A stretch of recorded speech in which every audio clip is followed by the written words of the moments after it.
The U.S. Congress is considering a bill that would make it illegal to sue the fossil fuel industry over the damage they cause to the planet, the economy, and to our health. Last week, fossil fuel industry best boy Ted Cruz and Wyoming Representative Harriet Hageman introduced a bill titled the Stop Climate Shakedowns Act of 2026, which they framed as a way to, quote, protect American energy from leftist legal crusades punishing lawful activity. What it really is, though, is an effort to give the fossil fuel industry a permanent shield against lawsuits and state laws that seek to hold the industry accountable for climate change and biodiversity destruction. Just as the gun industry achieved legal immunity from lawsuits over damage from guns in 2005, this would give big oil immunity from lawsuits over the damage from climate change. Except unlike the gun immunity law, this bill has no exceptions at all.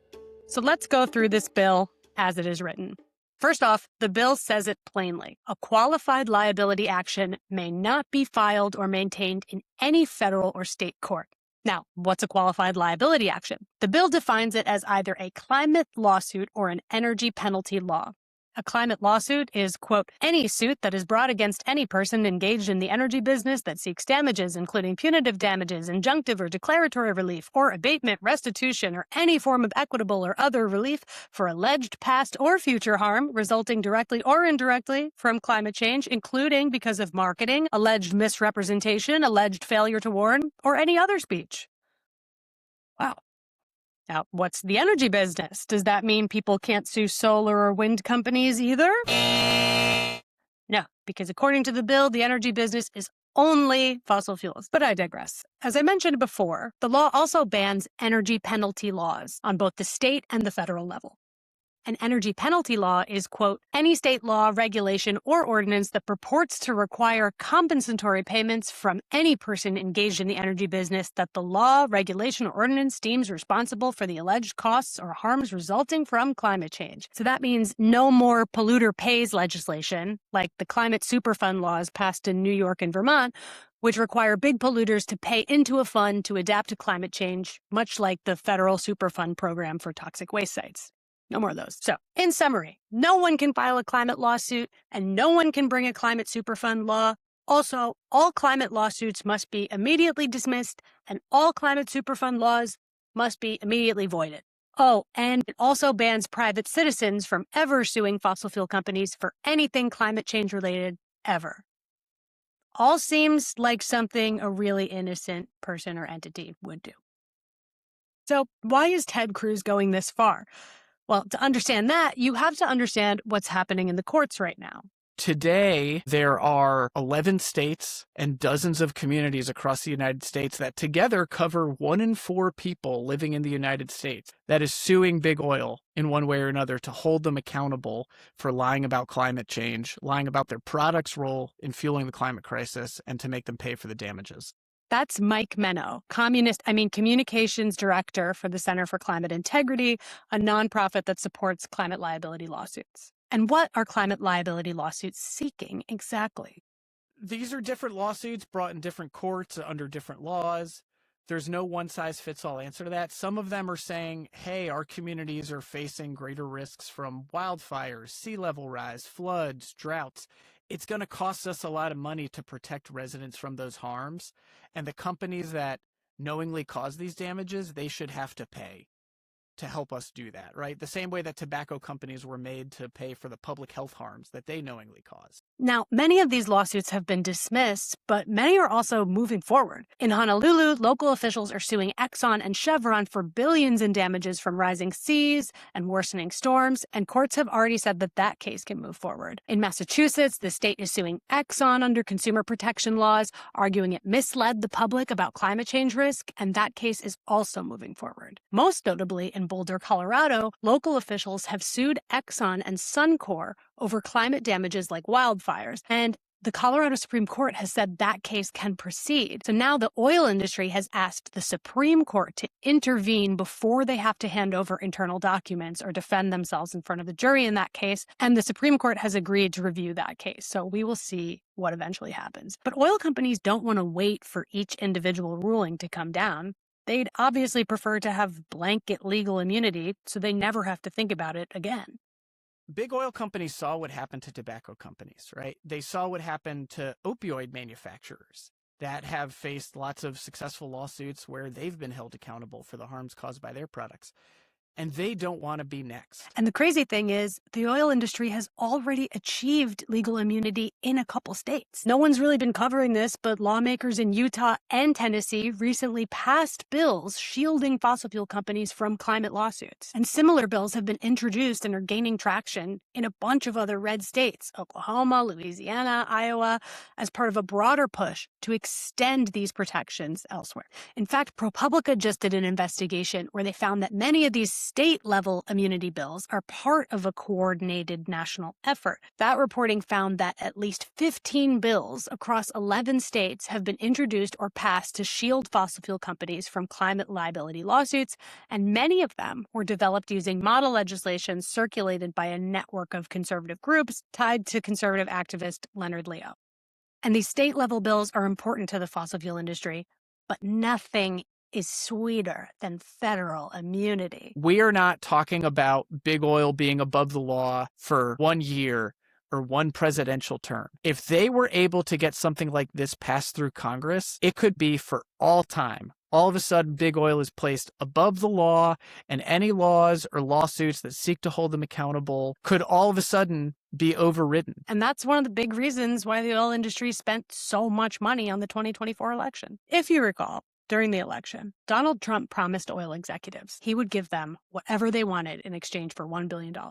Now, it's impossible to know how much the industry actually gave thanks to the lovely web of dark money in our politics. But from what has been publicly disclosed, we know that big oil spent $219 million to influence the 2024 election, with at least $75 million going directly to Trump's campaign and affiliated PACs, and 88% of oil and gas money going to Republicans. And when oil executives first met with Trump right after he was elected, they didn't ask for deregulation or for repealing net zero laws. They knew he was going to do that no matter what. They asked Trump to help them escape lawsuits and to kill state climate superfund laws. And Trump responded almost immediately. He signed an executive order directing the Justice Department to take, quote, all appropriate action to stop climate lawsuits brought by states and cities. And soon after, the DOJ began filing legal briefs supporting the oil companies in courts. And in one very unusual move, the DOJ actually sued 2 states that were planning to sue fossil fuel companies before those states had even filed their cases. They literally heard that 2 states were planning on suing the fossil fuel industry over climate change and hit them with a pre-lawsuit that was like, you're not allowed to do that. Don't do that. Stop doing that. Spoiler alert, they both did it. Anyway, but here's the thing. Trump can't write a law himself giving the fossil fuel industry blanket immunity from all lawsuits and killing all state laws. He needs someone in Congress to do that. So naturally, the oil industry went to one of its most tried and true lackeys to get that done, Canadian immigrant Rafael Cruz. Cruz is by far the top recipient of oil and gas money in the entire U.S. Senate, with more than $1 million received in the 2023-2024 cycle alone. Over his political lifetime, Cruz has received more than $5.6 million from oil and gas PACs and employees, and that's the second highest of any federal lawmaker since 1990. In return for those donations, the oil industry gets stuff like this. Good afternoon. I hereby call to order this hearing. Enter the Dragon, China, and the left's lawfare against American energy dominance. We're witnessing right now a systematic campaign against American energy. There is a coordinated assault by the radical left, backed and paid for by the Chinese Communist Party, to seize control of our courts, to weaponize litigation against U.S. energy producers, all in order to undermine American energy dominance. Over 24 pending suits brought by our own state and local governments, manipulated by the Chinese Communist government. So it's a conspiracy. These aren't actual people in real communities suing fossil fuel companies to hold them financially accountable for destroying their futures and the billions of dollars in damages that are getting pushed on to citizens. No, It's a secret Chinese government plan to destroy American fossil fuels. What is Ted Cruz's evidence for this, by the way? Oh, got it. Nothing. Cool. But this is pretty par the course for Ted Cruz and others attacking climate liability lawsuits. They just make shit up because they have to mischaracterize these lawsuits in order to build public support for granting this insane immunity shield for an entire industry. For example, in their press release for the Stop Climate Shakedowns Act, Cruz and Hageman say their goal is, quote, to protect American energy from leftist legal crusades punishing lawful activity. The lawful activity they refer to, obviously, is burning fossil fuels. These lawsuits, they imply, are trying to punish the lawful activity of burning fossil fuels. No, they're not. That's not what they're doing. Read the lawsuits. They are not seeking to punish fossil fuel companies for simply burning fossil fuels. They're seeking to punish fossil fuel companies for lying about the harmful impacts of burning fossil fuels. It is well documented by internal oil company documents, investigative reporting, and congressional findings that major fossil fuel companies and their trade groups knew their products were driving climate change since the 1970s and 1980s, and then worked to mislead the public about it. For decades, these oil companies ran ads, created front groups, crafted messaging strategies, all designed to sow doubt about the reality of climate change and ultimately delay legislative action, which led to climate change getting worse and more damages being imposed on communities and individuals. That's what these lawsuits are about, not just burning fossil fuels. But Ted Cruz isn't making this shit up himself. He's not that creative. He's getting his arguments directly from the oil industry and its attorneys. I recently watched an absolute masterclass in making shit up about climate liability lawsuits at the Federalist Society's 2025 National Lawyers Convention. This is basically a capture mechanism. And I think from our perspective as a consumer group, when you understand that the goals are liability and money to eventually force somebody into bankruptcy so that you can then control the levers that they are using for production and basically capture the means of production here, that should inform everything about how these cases are approached. We are dealing with people where the game is, I would like to bankrupt the entire industry and hand it over to municipal governments. That's a pretty serious conspiratorial accusation, just casually being made at a super high-level conservative legal forum. And it's batshit because no mainstream climate lawsuit is asking for this. The actual lawsuits seek damages for climate harms and adaptation costs. They're just like the lawsuits against Big Tobacco, which, by the way, did not make tobacco companies go bankrupt. Those lawsuits forced Big Tobacco to correct harms they caused, pay for damages, and switch strategies. And the tobacco industry is doing just fine. Everyone is hooked on vapes. But that's not all. Another argument from Exxon's attorney is that this is all some kind of nefarious conspiratorial plot evidenced by the fact that these climate advocates just keep trying different legal theories in court. They keep trying till they find what works. It fits in, this adaptability fits in with the relentlessness. They come after us for plastics. It's just this constant adaptation to keep coming forward. Why do they do that? Why are they so relentless? Why do they keep adapting and changing their theories? And it's kind of obvious. I have to win every time. I have to win every case that is brought. They just need to find one that they can get through. Ah, yes, changing your legal argument. Clear evidence of fraud. But no, this is literally how all impacts litigation works. In civil rights cases, environmental law, corporate defense strategies, lawyers try different legal strategies until they find one that's successful. And the fossil fuel industry does the same shit. It also shifts legal arguments and litigates across jurisdictions. Persistence is not evidence of bad faith. It is just literally how legal fights work. Finally, I don't know if these guys just don't know how to read lawsuits or what, but take a listen to this. The point is that you have states and you have municipalities, so cities, not even just cities, who want juries to set national policy on climate change. And our Constitution does not allow one state or a municipality within that state to export its terrible public policy and impose that on everyone else in the country. Again, this is just not what the lawsuits are trying to do. None of these lawsuits attempt to set national policy on climate change. What they're saying is these companies have to stop lying and they have to pay for the damages they cause. I don't know why it's so complicated. I mean, look at Minnesota and Connecticut's lawsuits.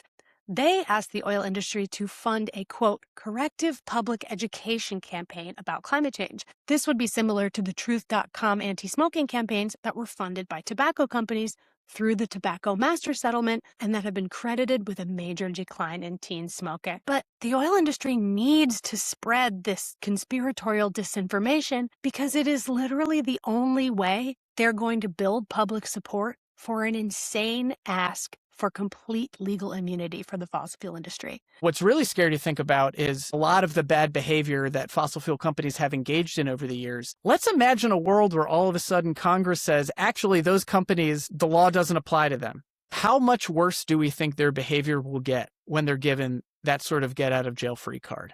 I truly think that these guys are just banking on the fact that no one they're actually talking to has read the lawsuits, so they can just say whatever they want about them and people will believe it. And if they're banking on no one really paying attention to what's going on, they might be making a good bet, because this story is shockingly absent in mainstream press, which is perhaps understandable because about 7,000 other fires are burning right now. But climate watchdog groups anticipated a bill like this was coming and that it would drop at a very chaotic moment when no one had the capacity to pay attention.